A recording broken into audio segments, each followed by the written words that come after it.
Welcome to the Maths Wizard classes.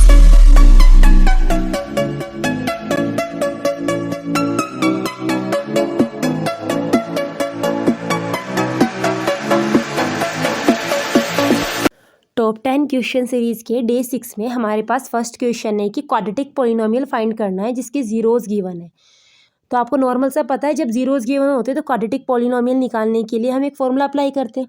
तो हमने consider कर लिया कि फर्स्ट जी जीरोज है वो अल्फा एंड सेकंड हमारे पास बीटा है। तो फॉर्मूला क्या होता है क्वाड्रेटिक पॉलिनोमियल का जब आपको जीरोज गिवन हो? X square minus alpha plus beta x plus alpha beta.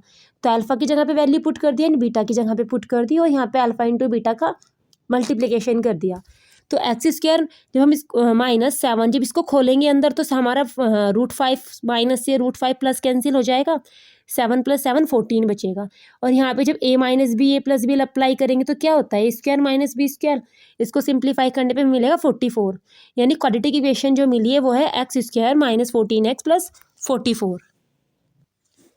Question number 2 में हमें दिया है कि सोल्व करना है 4x, मतलब x की वैल्यू फाइंड करनी है। और क्वेश्चन क्या दे रखी है 1/x+1 + 2/x+2 = 4/x+4, जहाँ कंडीशन है कि x ना तो -1 ना -2 ना -4 होगा। ऐसा सिंपल सी बात है, क्यों दिया है? क्योंकि अगर हम x को -1 रख देंगे तो नीचे 0 that means not defined, x को -2 रख देंगे तो इसका मतलब ये पूरा 0 that means not defined, and 4 को x की जगह पे -4 लिख देंगे, इसका मतलब ये पूरा नीचे 0 हो जाएगा, तो इसको भी डिफाइन नहीं कर पाएंगे। और ऐसी कंडीशन देने का मतलब ये होता है जब आपके पास अगर सॉल्यूशन हमने सपोज करो x की वैल्यू निकाली और x की एक वैल्यू में से कोई एक वैल्यू ये भी आ जाए तो हम उसको डायरेक्ट कैंसिल कर देते हैं कि हमारे पास ये कंडीशंस में गिवन नहीं है। तो हमने इसको उठा लिया, पूरी इक्वेशन को सिंप्लीफाई किया एलसीएम लेकर के। तो इधर क्या जाएगा x+2, इधर हो जाएगा 2 × x+1, नीचे है x+1 प्रोडक्ट x+2 = 4/x+4। ऊपर मल्टीप्लाई करके सोल्व किया तो मिला x+2 + 2x+2 अपॉन में इनकी मल्टीप्लाई कर दी तो x² + 2x + x+2 = क्या चल रहा है, ये 4/x+4 चल ही रहा है। तो जब इसको सिंप्लीफाई करेंगे तो मिलेगा 3x + 4 अपॉन x² + 3x + 2। इधर हमारे पास वही जो राइट हैंड साइड चल रहा था अभी तक वही है। अब इसको क्रॉस मल्टीप्लाई करेंगे, क्रॉस मल्टीप्लाई करके मिलेगा 3x + 4 मल्टीप्लाई में दूसरी साइड वहीं पे आएगा x+4 इक्वल में 4 की मल्टीप्लाई पूरे में कर दी। सिंप्लीफाई करेंगे क्वाड्रेटिक इक्वेशन ऐसे मिलेगी हमको x² - 4x - 8। ध्यान रखना है सिंप्लीफाई करते वक्त plus plus plus minus minus plus in science का ध्यान रखना है, अदरवाइज आपकी पूरी इक्वेशन गलत हो जाएगी। कंपेयर कर दें यहाँ पे a की वैल्यू 1, b की वैल्यू -4 एंड c की वैल्यू -8। अब हमारे पास सिंपल एक तरीका यही नहीं है इसको सोल्व करने का, आप मिडल स्प्लिट से भी कर सकते हैं। तो हमने इसको क्वाड्रेटिक फॉर्मूले में पुट किया, तो जब हमने इसको पुट किया तो हमें वैल्यू क्या मिलेगी यहाँ पे पुट करने पे 4 + -√16 + 32/2। सिंप्लीफाई कर दिया नॉर्मल मैथमेटिकल ऑपरेशन लगा करके तो मिल जाएगा यहाँ 4 + -4√3/2। 4 कॉमन ले लेंगे, 2 से 4 काटेंगे तो 2 आएगा, ब्रैकेट में चल रहा है 1 + -√3। एक बार प्लस साइन के साथ लिख देंगे पूरी वैल्यू को, एक बार माइनस साइन के साथ लिख देंगे, क्योंकि इक्वेशन क्वाड्रेटिक थी इसका मतलब 2 जीरोज आने थे हमारे पास, इसलिए हमारा आंसर आ गया है। क्वेश्चन नंबर 4 में हमें क्या दे रखा है कि वैल्यू निकालनी है p के, क्वाड्रेटिक इक्वेशन गिवन है। तो रूट्स हमारे पास, अब नॉर्मल सी बात है कि उसके रूट्स कैसे दिए हैं, रियल रूट्स है। रियल रूट्स का मतलब क्या है कि d = 0 है। d क्या होता है b² - 4ac = 0। कंपेयर कर देंगे उठा करके, ये a की वैल्यू है, ये हमारे पास पूरी b की वैल्यू माइनस साइन के साथ, एंड c की वैल्यू कितनी है 1 है। उठा करके तीनों की तीनों वैल्यू यहाँ पे पुट कर देंगे इक्वेशन 1 में। जब पुट करेंगे तो फॉर्मूला ओपन होगा, तो इसके बाद इसको जब सोल्व करेंगे वही a - b का होल स्क्वायर -4 की मल्टीप्लाई अंदर कर देंगे तो ये मिलेगा हमारे पास 25 + p² - 10p - 4p - 12 = 0। सिंप्लीफाई किया, क्वाड्रेटिक इक्वेशन बनी p² - 14p + 13। अब आप इसको क्वाड्रेटिक फॉर्मूले में रख के कर दें या फिर मिडल स्प्लिट से कर दें, एज योर विश, जो आपको कंफर्ट हो एग्जाम में। तो जब हमने इसको मिडल स्प्लिट से किया तो हमारे पास क्या मिला, एक मिला p - 13, दूसरा भी p - 13, यानी p की वैल्यू 13 आ गई। उसने आपको क्वेश्चन में पहले ही दिया था कि हमारे पास रूट्स कैसे हैं, इक्वल एंड रियल है। इसका मतलब जो वैल्यू आनी थी हमारे पास, रूट्स की जो वैल्यू आनी थी वो कैसी आनी थी, सेम ही आनी थी, क्योंकि उसने पहले ही कंडीशन दे रखी थी। ये हमारे पास क्वेश्चन नंबर 5 है जो ट्रिग्नोमेट्री की प्रूफ से रिलेटेड है। ध्यान रखना आपको जब भी ट्रिग्नोमेट्री में प्रूफ करने के लिए आ जाए, आपको सिंपल वो टर्म्स उठानी होती हैं कि जहाँ पे आपको जैसे साइन है सेक लाना है, इसका मतलब ये कुछ चेंज होगा कोस वगैरह की फॉर्म में, तभी आ सकता है सेक या टेन। तो हमने क्या किया, लेफ्ट हैंड साइड उठाई, इसका हमने ऊपर नीचे दोनों में 1 माइनस साइन ए से मल्टीप्लाई कर दिया, रूट 1 माइनस साइन ए से। यही सिंपल है, कह सकती है, इसका रेशनलाइजेशन किया है। वही कंडीशन एक ध्यान रखना, नीचे रूट नहीं रखना चाहिए, जब नीचे अगर रूट होगा तो उसका रेशनलाइज कर दो।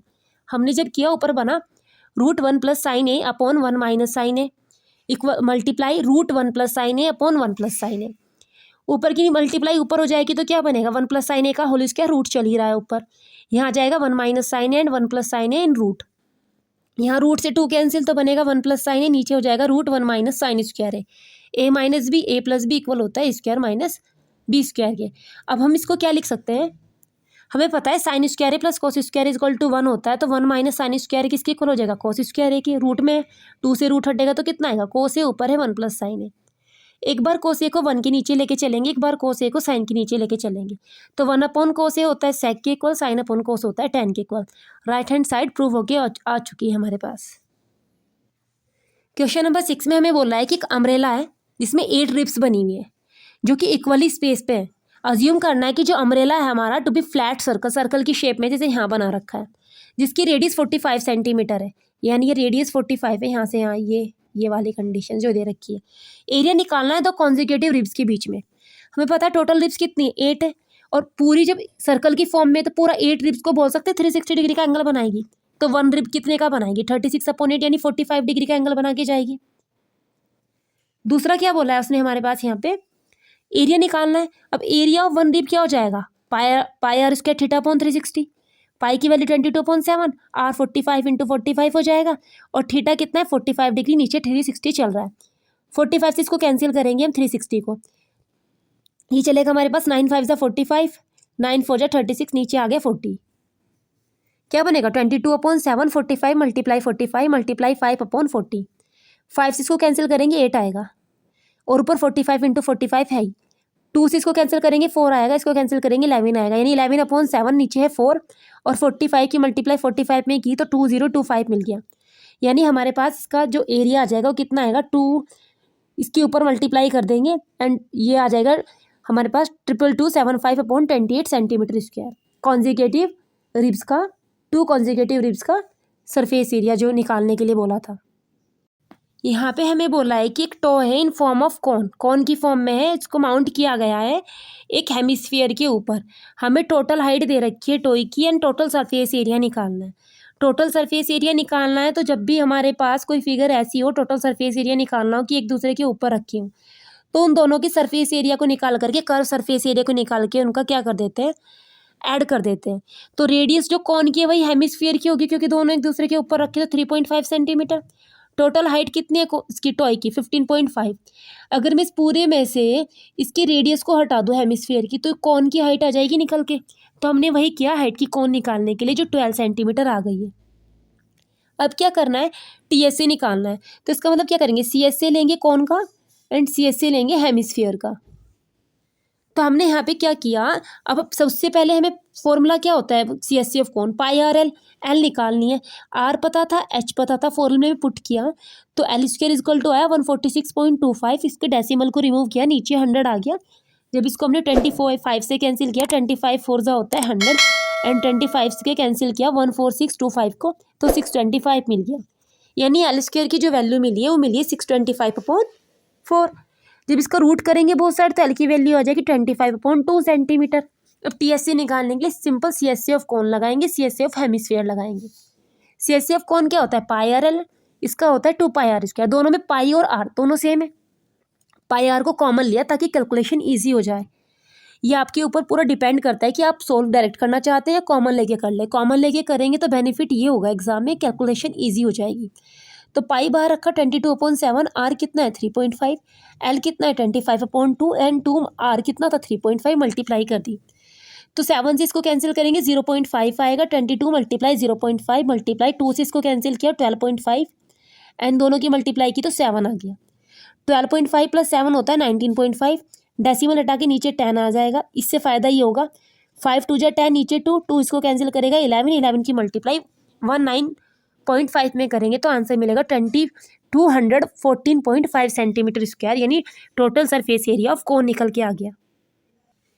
स्टैटिस्टिक्स चैप्टर का एक इम्पोर्टेंट क्वेश्चंस में से एक है, जहाँ पे आपको क्या दे रखा है, सर्वे की इन्फॉर्मेशन दे रखी है, हाइट सेंटीमीटर में ले रखी है, 51 गर्ल्स की क्लास 10th की लड़कियाँ हैं ये, और उनका मीडियन फाइंड करना है। जब भी आपको इन्फॉर्मेशन क्लास इंटरवल में लेस देन करके दे दी जाए, तो रिमेंबर ये पॉइंट हमेशा ध्यान रखना कि लेस देन मतलब या तो आप लिखो 0 से 140 या सीधा बिलो करके लिख दें, क्योंकि अगर हम 0 लिखेंगे तो दिक्कत ये आ जाएगी, आप यहाँ नोटिस कर रहे होंगे, यहाँ 140 145 यानी सब में 5 का गैप है।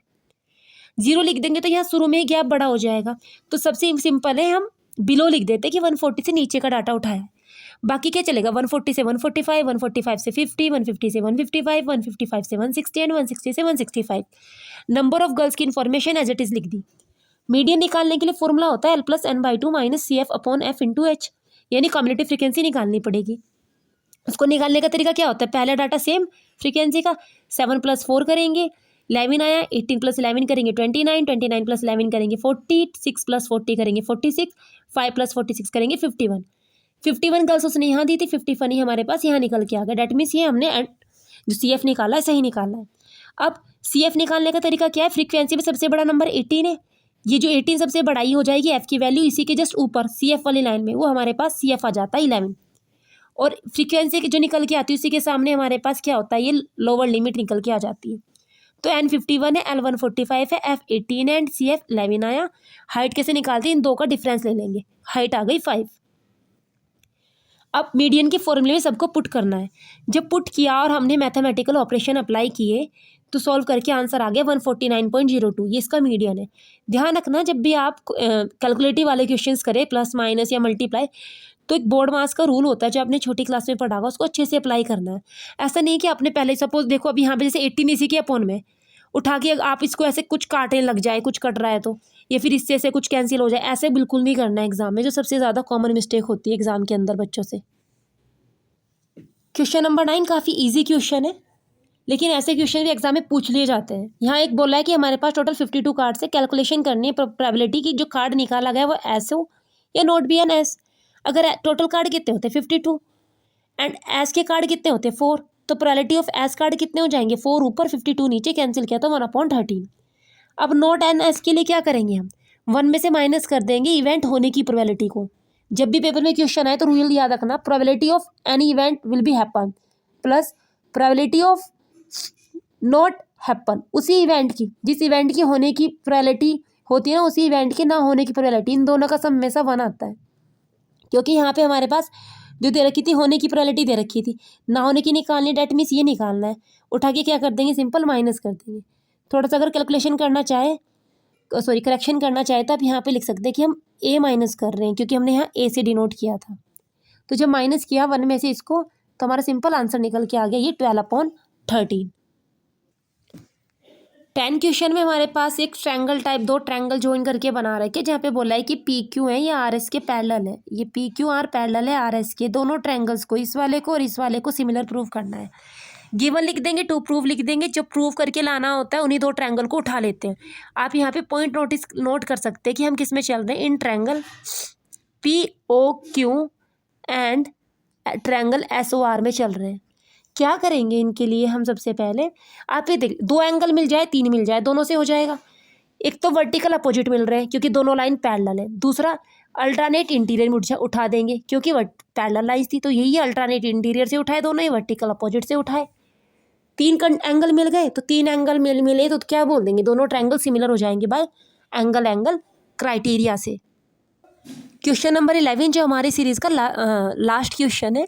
कल हमने टोटल 9 क्वेश्चन किए थे, तो ये कल के हिसाब के एक कल वाला ही क्वेश्चन है जो हमें कल करना था। तो यहाँ पे क्या बोला है कि AP फाइंड करनी है जिसकी 3rd टर्म है 5 एंड 7 टर्म है 9। लिख देंगे, फॉर्मूला लगाएंगे, AN इक्वल टू क्या होता है A+N-1D, 3rd टर्म यानी A3 कितना हो जाएगा, यहाँ पुट करेंगे जब values, A3 equal to A+2D, A3 की वैल्यू 5 है तो इक्वेशन 1 क्या आई, 5 इक्वल टू A+2D। दूसरा क्या दे रखा है 7 टर्म, 7 टर्म कितनी है 9, यानी A+6D इक्वल टू 9, इक्वेशन 2 हो गई। अब चैप्टर 3 में आपने पढ़ा है, एलिमिनेशन से कर लो, सब्स्टिट्यूशन से कर लो। हमने सब्स्टिट्यूशन से किया क्योंकि हमको यहाँ पे ये इजी लगा।